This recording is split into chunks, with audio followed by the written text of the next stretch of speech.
This is the story of how I stopped hating cleaning data in Excel. You see, I used to dread it. I'd open a file like this one here, which I've cleaned up for demonstration purposes. But initially it would look something like this: all caps, lowercase, extra spaces, blank rows, weird symbols, different date formats. You get the idea. And I'd think to myself, there's no way I can clean this without spending hours. So I'd start to panic. But then I realized something. Instead of panicking, I could take a deep breath and follow my data cleaning toolkit. The first step is always the same. I select the entire sheet, go to the Home tab under the Find and select Category and click on Special. Now click on Blanks. Click OK and now you'll see that only the blank rows are selected. I hit F5 again, go back to Special and this time click on Errors. Click OK and now all the cells with errors are also selected. Hit F5 one more time, go back to Special and click on Blanks again. Click OK and finally, all non-empty cells are selected. Now I go to Data and click on Remove Duplicates.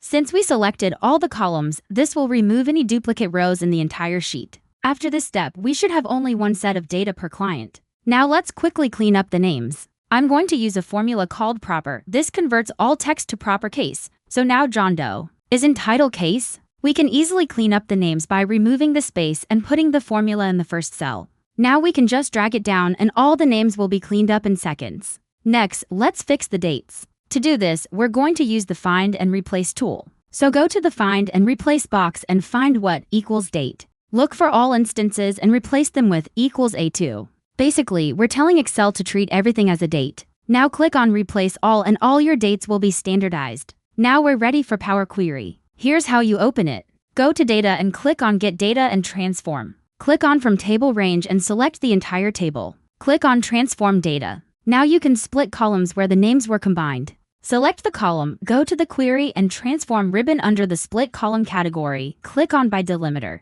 Now click on OK and you can just close the Power Query window and the sheet will update automatically. So now we have clean data. If you want to learn how to become an Excel Power user, stay tuned. See you next time.